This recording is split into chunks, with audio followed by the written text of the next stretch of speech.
할렐루야. 우리 좌우로 인사합시다. 사랑합니다. 축복합니다.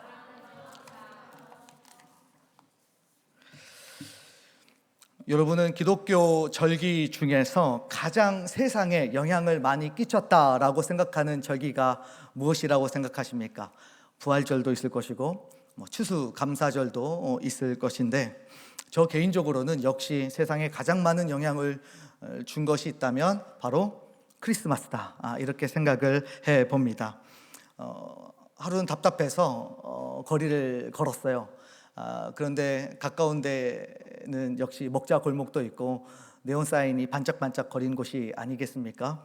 지나가다 보니까 성탄절에는 교회가 신이 나야 되는데 세상이 신이 나 있다, 이런 생각을 갖게 되었습니다.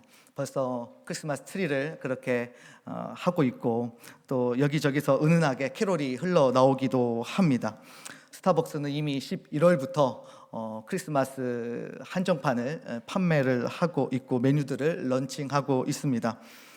이날을 혼자 보낼 수 없다라고 생각하는 몇몇의 사람들은 벌써부터 애인을 급구하기 시작하고, 또 자녀들은 그날에 어떤 선물을 받을 것인가 찜해놓고 부모님의 결제를 기다리고 있기도 합니다. 크리스마스가 뭔가 하나님이 없는 그냥 인간의 오감을 만족시키는 그런 세속적인 절기가 되어가고 있다라고 하는 것을 밖에 나가보면 금방 체감할 수가 있습니다. 원래 트리를 설치하는 것은 어둠 속에 있는 이 세상에 예수님이 희망의 빛으로 오셨기 때문에 이렇게 트리를 하는 거고, 어둠 속에 있는 인류를 위해서 빛으로 오신 예수님을 기억하기 위한 일환으로 그렇게 장식을 했습니다. 또한 선물을 주는 행위는 자기 목숨까지 내어주신 예수님에 대한 인간의 당연스러운 그런 반응이었고요. 불우이웃을 돕는 것은 우주의 주인이신 예수님께서 인류의 아주 작고 소외된 곳으로 오셨기 때문에, 또 예수님께서 오셔서 그 가난하고 어렵고 병든 자들에 대해서 관심을 가지고 계셨기 때문에 우리가 불우이웃을 도와야 된다라고 하는 그런 의미들이 생성되기 시작했습니다. 그런데 이제 사람들은 이런 의미들에 대해서 그렇게 관심이 없죠. 오히려 앞으로 크리스마스가 이런 세속적 절기로서 각각 살아가는 사람들이 그 문화 속에서 의미를 부여하고 앞으로도 개인적으로 즐기게 되어질 것입니다. 왜냐하면 세상의 상업성을 이제 배제시켜가는 것도 상당히 불가능하고, 또 사람들은 기껏해서 잘 잡아놓은 이런 분위기를 깨고 싶지 않아 하기 때문입니다. 예수님이 왜 이 땅에 오셨는지를 우리가 이야기하고 따져 묻기 시작하면 인간의 타락에 대한 것도 이야기를 해야 하고, 무능력, 영적인 무지, 본질적인 내용들을 다뤄야 하는데, 글쎄요, 세상 사람들에게 이런 것들을 전하게 되었을 때 얼마나 불편하겠습니까? 우리야 마음이 편하지. 그런데 인류에 예수님이 없는, 예수님 없이 그렇게 형성되는 분위기가 과연 좋은 분위기라고 우리는 정의할 수 있겠습니까? 저는 오히려 예수가 없이 인류가 사랑과 평화를 만들어내는 것이 훨씬 더 위험하고 위선적인 상황이라고 보고 있습니다.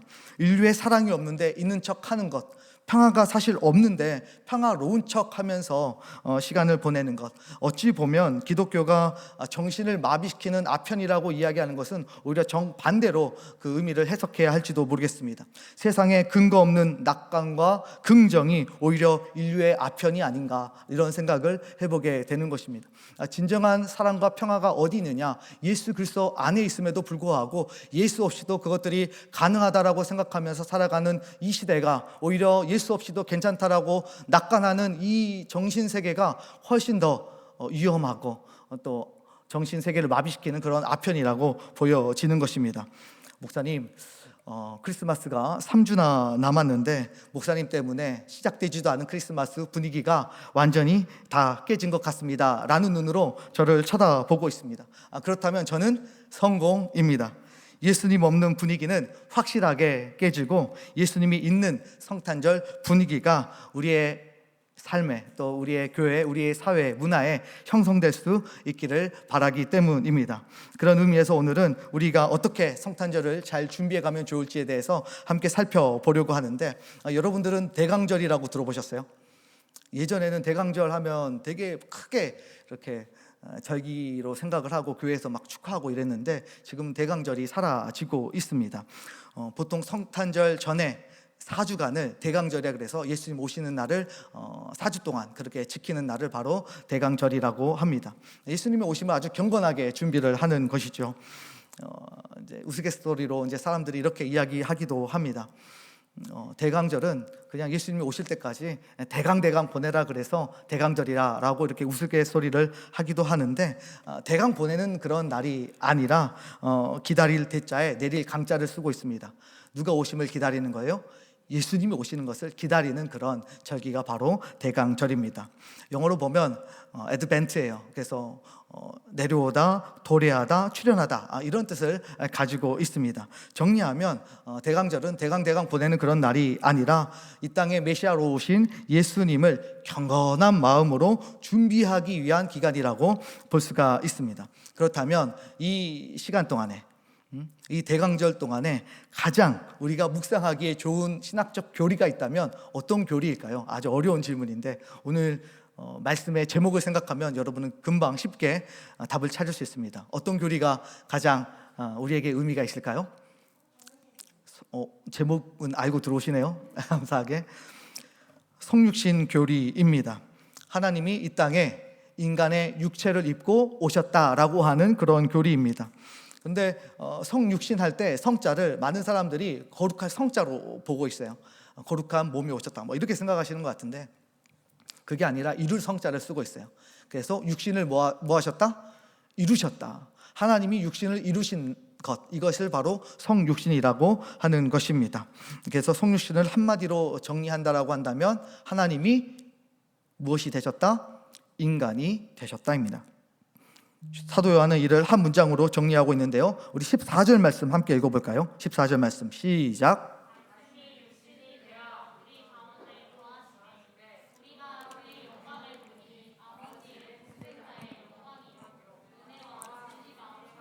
하더라. 아멘. 말씀이 무엇이 되어? 육신이 되어라고 이야기하고 있습니다. 이 말씀은 우리에게 도대체 어떤 유익이 있고 어떤 의미가 있는지 사실 그렇게 감이 오지는 않습니다. 그래서 오늘 성육신 사건이 우리에게 얼마나 복되고 귀한 선물인지를 세 가지로 한번 좀 살펴보려고 합니다. 이렇게 살펴보면서 우리 나름대로 성탄절의 분위기를 좀 만들어 갈 수 있기를, 그리고 영적인 분위기를 잡아갈 수 있기를 바랍니다. 첫 번째로 인간에 대한 실제적인 이해가 가능해졌어요. 인간에 대한 실제적인 이해가 가능해졌습니다. 하나님께서는 인간의 몸에 대해서 긍정적으로 해석할 수 있는 길을 활짝 열어주셨습니다. 당시 헬라 철학은 몸은 악하고 영은 선하다라고 하는 이원론에 근거한 그런 사조를 가지고 있었습니다. 그래서 육체는 거룩한 영혼을 담고 있는 하나의 그릇으로 보았고 불완전하고 불편한 것으로 보았습니다. 고결하고 깨끗하고 영원한 인간의 영혼이 더럽고 몹쓸 쓸데없는 그런 육체에 갇혀 있다라고 그렇게 표현을 하였습니다. 그래서 그들은 언젠가 그들의 영혼이 이 감옥 같은 육신을 벗어나서 영적인 세계에 들어가는 것을 학수고대하면서 살았던 것이었습니다.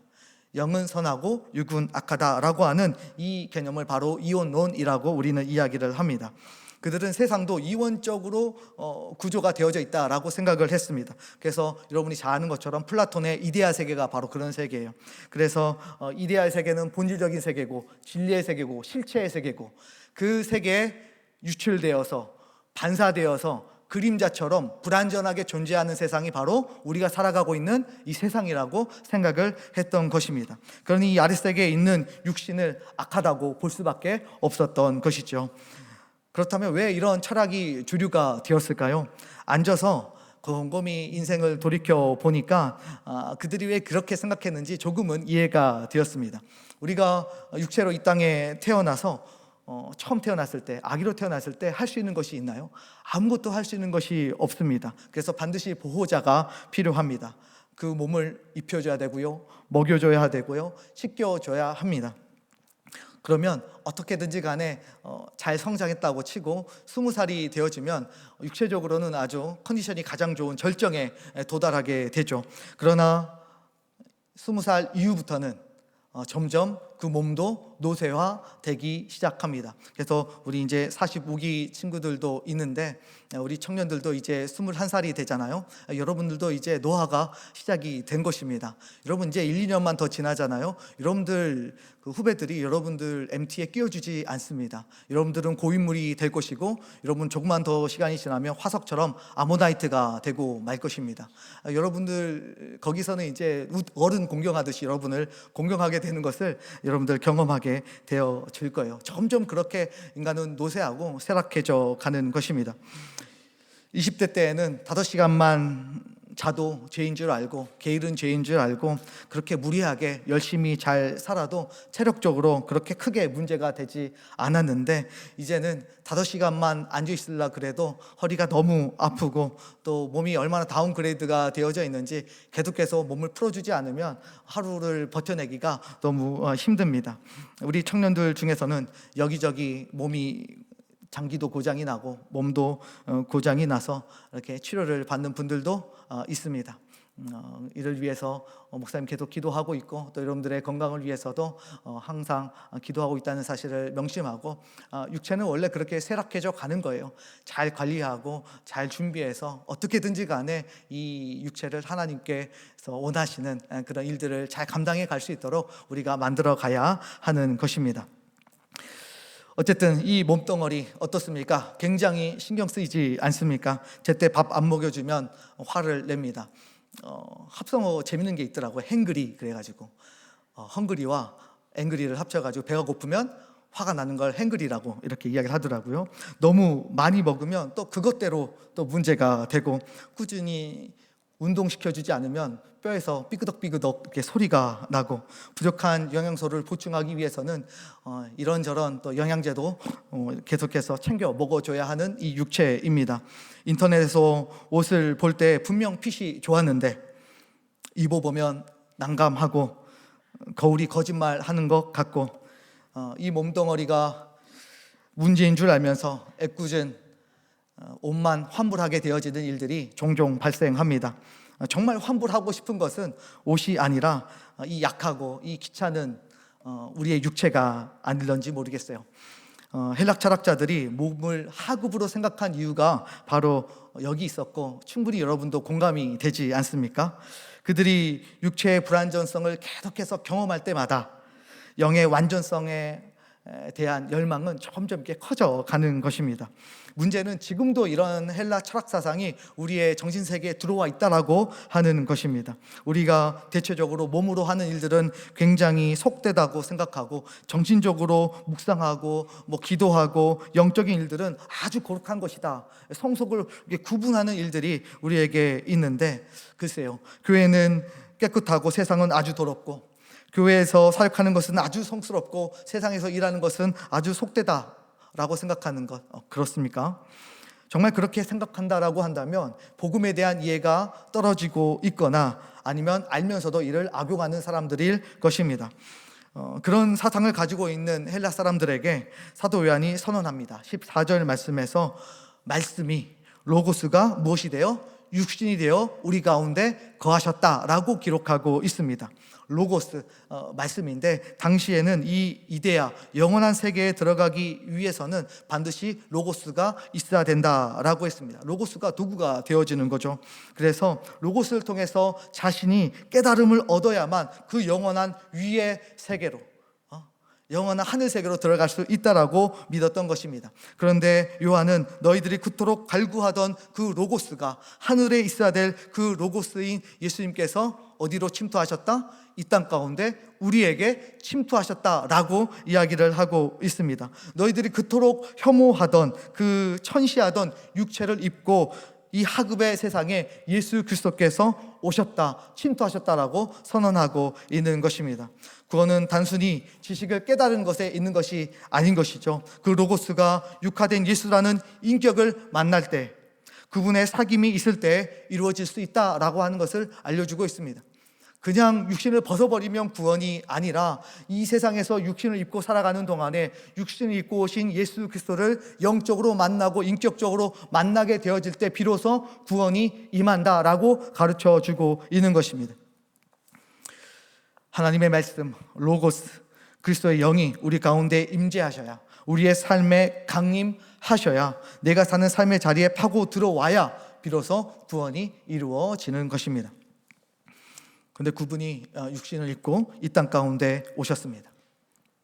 그리고 육신을 입었기 때문에 인간이 겪는 모든 아픔을, 희노애락을 경험하셨습니다. 그 위대하고 크신 하나님, 온 우주 만물을 창조하신 하나님이 영유아기 때에는 입혀줘야 됐고 먹여줘야 됐고 보살핌을 받으셔야만 했습니다. 아버지가 없는 삶으로 청소년기에는 결핍을 경험하면서 사셨고요, 넉넉하지 못한 집안 배경에서 생존을 위해서 분투하는 성인기를 보내셔야만 했습니다. 공생의 기간 동안에는 사랑하는 친구를 잃은 애통으로 눈물을 흘리셨고 3년 동안 동고동락했던 제자들의 배신도 당해보신 적이 있습니다. 십자가에서는 인간이 겪을 수 있는 최대치의 고문도 경험해보시고 수치도 당하셨습니다. 이뿐이겠습니까? 힘없는 나라에서 태어나서 나라 이룬 서름도 느끼셔야 했고, 나사렛 같은 선한 곳이 나올 수 없는 아주 천한 동네에 있으셨기 때문에 정치, 종교적인 그런 기득권 세력들로부터 많은 갑질도 당하셔야 됐던 예수님입니다. 얼마나 화가 나셨으면 성전에 들어오셔서 성전에 있는 상들을 뒤집어 엎으셨겠습니까? 이 모든 것들은 예수님이 육신을 입고 이 땅에 오셨기 때문에 겪게 된 내용들입니다. 그래서 예수님이 이 땅에 육체를 입고 오신 것으로 인하여서 우리에게 유익이 되는 것은 도대체 무엇입니까? 히브리서 4장 15절이에요. 우리 함께 읽어볼까요? 히브리서 4장 15절입니다. 시작. 우리에게 있는 대제사장은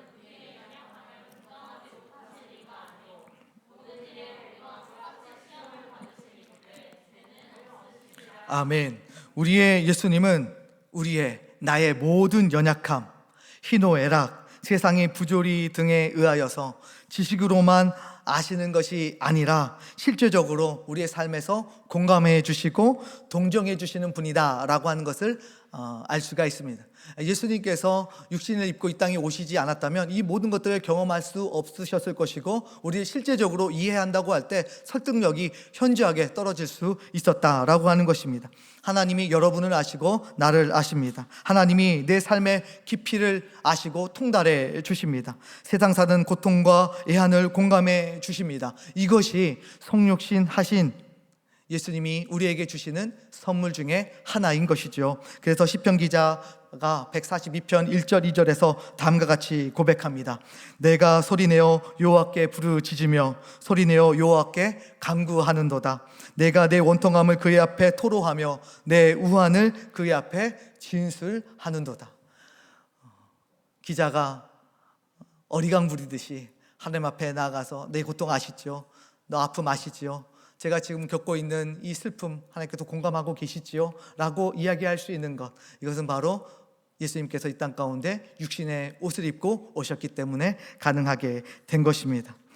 나를 누구보다 잘 아시고 이해하시는 성육신의 하나님께 우리가 소리내어 간구하고 원통함을 토로하며 우리의 우환을 진술하는 그런 유익을 함께 누려갈 수 있기를 예수 그리스도의 이름으로 간절히 축복합니다.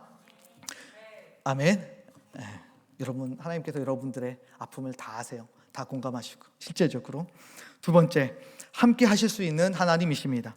함께 하실 수 있는 하나님이 되셨습니다. 성육신은 우리와 함께 하실 수 있는 하나님이시라는 점에서 인간에게 굉장히 큰 유익이 됩니다. 하나님께서 저 멀리 위에서 가끔 우리를 쳐다보시면서 가끔 한 번씩 챙겨주시면서 대충 그렇게 관여하시는 분이 아니라 우리 삶 가운데 정확하게 들어와 주시는 그런 하나님이십니다. 시간과 공간을 초월하셔서 또 창조하셔서 그 위에 운행하시는 그런 하나님께서 역사 속에, 시간 속에, 공간 속에 들어오셔서 함께 우리와 살게 되신 것입니다. 왜입니까? 왜 들어오셨습니까? 우리와 함께 하시기 위해서, 함께 하는 게 너무 좋아서 이 땅 가운데 오신 것입니다. 마태복음 1장 23절인데요 함께 읽어보겠습니다. 시작. 보라, 처녀가 잉태하여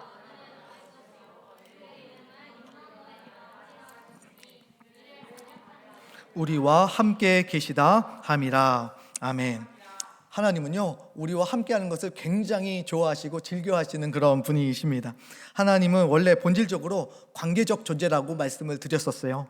삼위일체가 이를 증명한다라고 여러분들에게 알려드렸습니다. 세 분의 위격이 서로 사랑으로 끈끈하게 하나로 묶여 계신 분이 바로 하나님이십니다. 그래서 그분은 솔로로 존재하시는 분이 아니라 원래부터 함께 계시는 공동체의 그런 하나님이셨습니다. 그리고 인류를 창조하신 이후에 그 창조되어진 모든 피조물들과 함께 하기를 원하셨고, 그 대가로 자신을 내어주실 수 있었던 것입니다. 그런데 방법이 참 독특하죠. 내가 다가갈 수 없기에 하나님께서 이 땅 가운데 내려와 주셨다는 것입니다.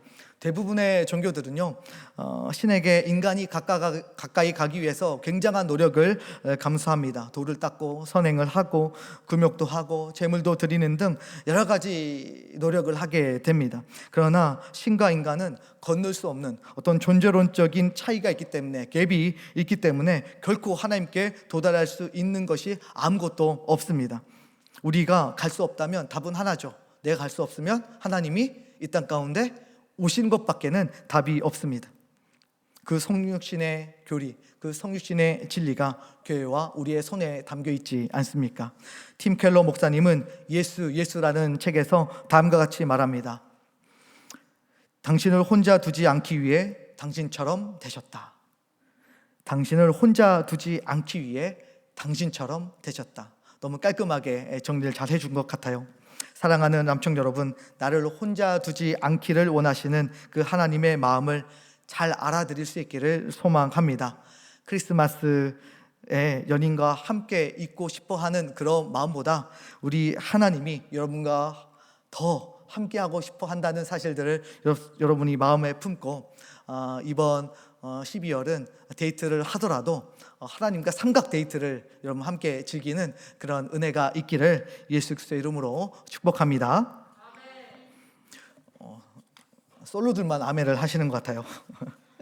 세 번째로 십자가의 대속의 제물이 되시는 하나님이 바로 우리의 복되는 이유입니다. 예수님이 이 땅에 육신을 입고 오심으로 인간을 대표해서 대속의 제물이 되실 수 있었습니다. 만약 예수님이 인간으로 오시지 않았다면 대속의 제물이 될 수 없었을 것이고, 그렇다면 우리의 죄는 그대로 도말되지 못하고 그대로 있을 것이고, 우리 역시 하나님과 단절된 상태로 영원한 형벌에 처하게 되어졌을 것입니다. 죄는 인간이 지었습니다. 그렇기 때문에 그 죄에 대한 책임과 대가도 누가 져야 됩니까? 인간이 져야 합니다. 하지만 인간 중에는 단 한 사람의 의인도 없기 때문에 어느 누구도 대속의 제물이 될 수가 없는 것이죠. 오직 유일하게 죄가 없으시면서 인간의 몸을 입고 오신 예수님만이 자격 요건이 있습니다. 어떤 자격 요건? 십자가에 달려 죽으심으로 우리의 모든 죄를 사하실 수 있는 그런 조건이요. 그리고 그분의 선택은 이 땅에 오셔서 자신을 희생제물로 던져 놓는 것이었습니다. 그 결과 우리 모두가 제사함을 받아 영원한 생명에 거하게 된 것입니다. 우리가 성육신 교리를 묵상하면서 한 가지 좀 심각하게 받아들여야 될 부분들이 있습니다. 바로 하나님이 죄를 미워하신다라고 하는 거예요. 그냥 미워하시는 수준이 아니라 아주 끔찍히 혐오하십니다. 맹렬하게 분노하십니다. 왜냐하면 사랑하는 하나님의 자녀들과의 관계를 단절시키는 주범이 바로 죄이기 때문입니다. 만약 죄가 없었다라고 한다면 우리는 하나님과 분리될 이유도 없었을 것이고, 분리가 되어져 있지 않으면 예수님이 이 땅 가운데 오지 않더라도 우리와 함께 하실 수 있었기 때문입니다. 죽으셔야 될 이유도 없었던 것입니다. 그러므로 대강절은 우리의 죄를 회개하고 주님 오심을 기다리는 시간으로 우리가 지내고 또 보내야 합니다. 자신이 죄인임을 인정하는 용기가 없이는 인격적인 우리 예수님을 만나 뵐 수 있는 방법이 없습니다. 그래서 다른 무엇보다 우리에게 가장 필요한 것이 있다라고 한다면 세상의 물질적인 것들이 아니라, 우리의 정서를 충족시켜주는 그런 여러 가지 것들이 아니라 하나님의 용서와 하나님의 사면이 우리에게 필요합니다. 이것이 기초가 되어질 때 비로소 위장된 희망과 위선적 사랑은 걷어지고 진실한 소망과 감사가 우리의 영혼에서 터져 나올 수 있는 것입니다. 그리고 그것은 이 땅에 육신을 입고 오신 예수를 우리가 마주하게 되어질 때 그 육신을 입고 오신 예수 그리스도를 우리가 인격적으로 만나게 되어질 때 가능합니다. 히브리서 10장 20절 말씀인데요, 함께 읽어보겠습니다. 시작. 그 길은 우리를 위하여 여러 휘장은 곧 그의 육체니라. 휘장은 무엇이라? 곧 그의 육체니라 라고 이야기하셨습니다. 휘장이 위에서 아래로 쫙 찢어졌습니다. 육체를 찢으셔서 하나님은 인류가 살 길을 만들어 주셨습니다. 육체가 찢어지지 않았다면 살 길을 찾아 나갈 사람이 이 세상에 아무도 없었다라고 하는 것입니다. 이것이 복음입니다. 예수의 육체가 찢김으로 우리는 살 길을 얻고 구원을 얻게 되었다입니다. 사랑하는 남청 여러분, 죄인임을 인정하는 용기가 있기를, 새로운 살 길을 열어주시는 하나님을 대면하여 보는 은총이 연말의 선물처럼 우리에게 내려올 수 있기를 예수 그리스도의 이름으로 축복합니다. 결론입니다. 예수님이 몸을 입고 오심은 우리에게 큰 선물입니다. 아무도 이해해 줄 수 없는 나의 삶을 누구보다도 깊게 공감해 주시고 동정해 주십니다. 외로운 세상, 혼자가 아니라 함께 살아주시는 임마누엘을 경험하게 하셨습니다. 무엇보다 예수님은 십자가에서 자신의 육체를 휘장처럼 찢으심으로 죽음 이후에 우리의 영원한 생명까지도 보장해 주셨던 것입니다. 성육신은 인류에게 하나님께서 허락해 주신 크리스마스 최고의 선물입니다.